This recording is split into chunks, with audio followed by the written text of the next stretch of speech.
Ang kwento ni Hanabi sa Land of Dawn. Bago natin simulan ang kwento, maaari bang pa-like and follow sa page at huwag din kalimutan mag-subscribe sa ating YouTube channel. Salamat. Ang pagdidesisyon sa gitna ng emosyon ay nagdudulot ng isang problema, katulad na lang sa kwento na ito na kung saan ang pagkakaroon ng selos ang posibleng sumira sa kanilang magandang pinagsamahan. Kung nais mong malaman ang buong kwento na ito ay ipagpatuloy mo muna ang iyong panunood. Sa isang rehiyon ng Land of Dawn na kilala bilang Israel Land ay matatagpuan mo ang isang lugar na kung saan ang katangian nila sa buhay ay ang malaman ng ibang stratehiya na tinuro sa kanila ng kanilang mga ninuno. Noong unang panahon ng rehiyon na ito noon ay kilala bilang isang mapayapang lugar sa Land of Dawn, ngunit dumating sa punto naging kompetisyon na sa bawat araw ng kanilang pagsasanay at nagkaroon pa ng pagtataksil na nagdulot ng pagbubuklod-buklod, at ang tao sa likod na ito ay si Hanzo. Kilalanin naman natin ang bida sa kwento at walang iba kundi si Hanabi.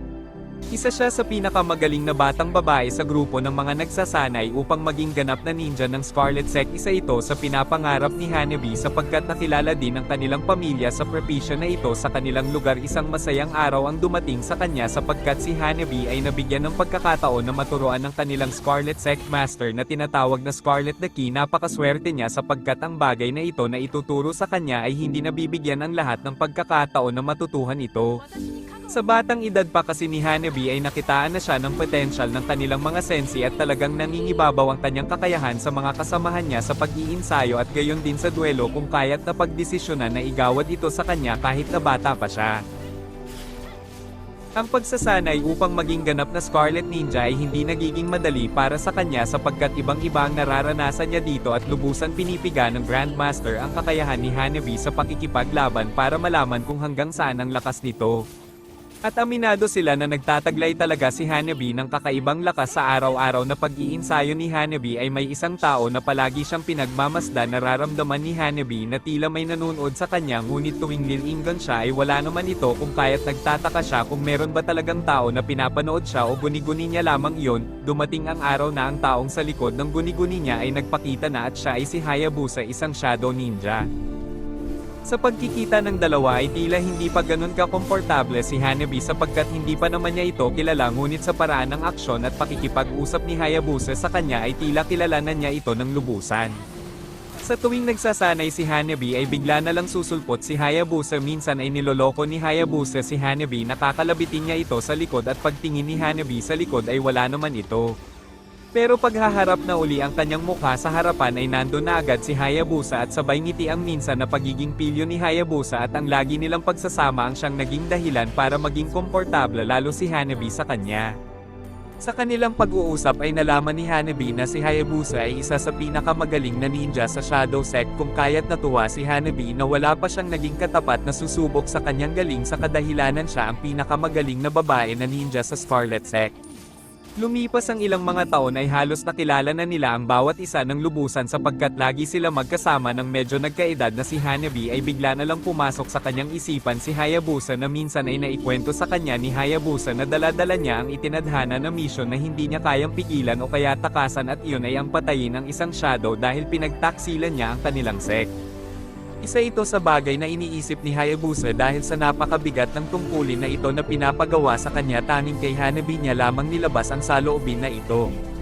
Nang isang gabi nang matapos ang duelo ng dalawang ninja na ito ay bigla na lang humiga si Hayabusa sa damuhan at bigla na lang din siya naging seryoso. Sa mga sandali na iyon nakatitig siya sa kabilugan ng buwan at matatanaw mo sa kanyang mga mata ang refleksyon na ito at sabay lingon ng kanyang mga mata sa mukha ni Hanabi at sinabing, tatanggapin ko na ang mission kung kaya't ang duelong ito ang siyang magiging huling laban naming dalawa.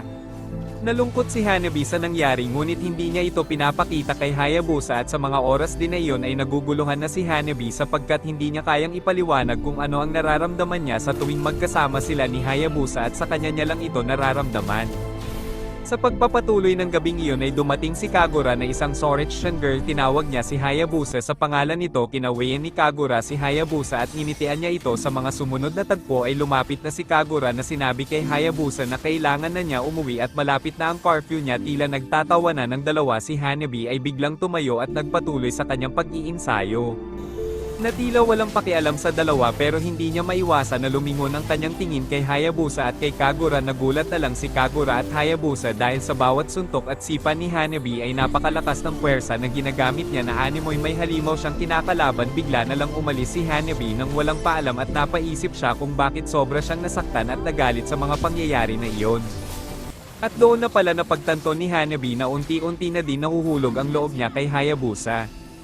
At dahil sa pangyayari na iyon ay mas lalong nag-alab ang puso niya na magsanay palalo para matalo si Hayabusa. At maliban pa doon ay noong naalala niya na sinabi sa kanya ni Hayabusa ang kanyang mission ay nagnanais na din si Hanabi sa sect ng Scarlet ay ibigay sa kanya ang mission na ito dahil gusto ni Hanabi na ipamukha kay Hayabusa na mas magaling siya kesa sa kanya. Dahil sa nag-aalab na ang puso ni Hanabi ay umabot pa sa punto na ninakaw niya ang Scarlet Weapon, yon ang Kenjutsu Kinbana.